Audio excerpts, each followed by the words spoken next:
Jumbo, my fellow middle class peeps. Welcome to today's episode of the Middle Class Crisis. I'm your host, J. Lodi. This is the ITV channel where we look beyond.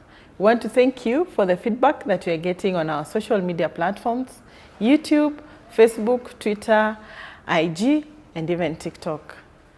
On today's episode of the Middle Class Crisis, I would like us to talk about fashion. Are you a fashion fanatic? Do you follow the latest trends? What do you look for when you're looking at fashion? Are you one of those who follow fashion to the latter, or you are those who go with whatever you get your way? Now, kindly be part of this conversation by subscribing, commenting, and sharing our content.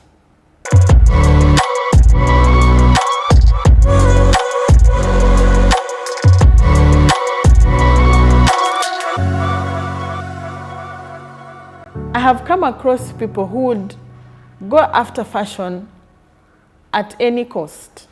You would rather buy a pair of shoes for 15,000 shillings just because it's an original.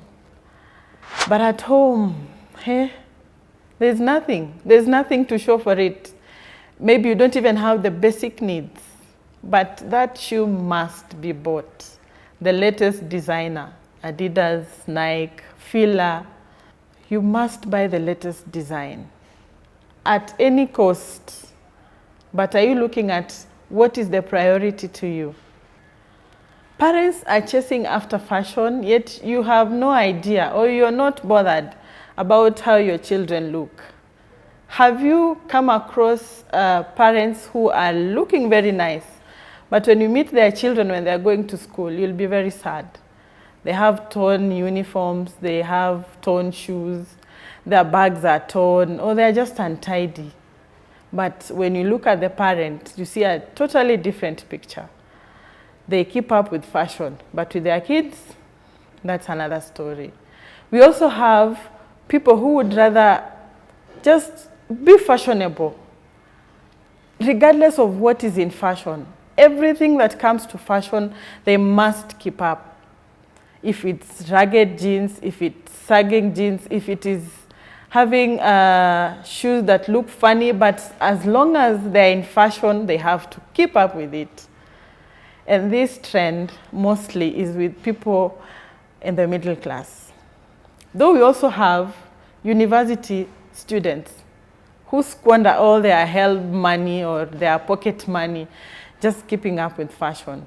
And then they later on end up suffering because they bought a certain pair of shoes or a certain pair of heels just to keep up with fashion.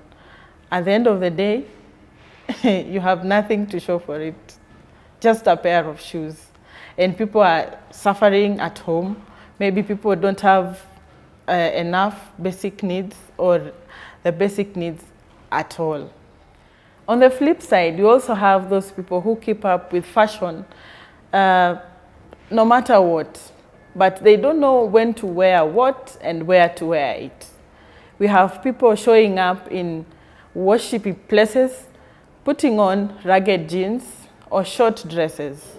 Just because it's in fashion, it doesn't really mean you have to wear it everywhere and anywhere. I think we should think about where we are going, then you dress accordingly for that occasion, as much as we are keeping up with the fashion. Also, let us not just follow fashion blindly. There are those that suit us, and there are those that do not suit us. Fashion is good, but let's be modest about it. Let's not follow it blindly and forget our priorities. Remember, we, the middle class, are 3 salaries away from poverty. Don't forget that. What do you think about this issue? Please share with us your opinion on our comment section as well as on our social media platforms. I've been your host, J. Lodi. See you next time.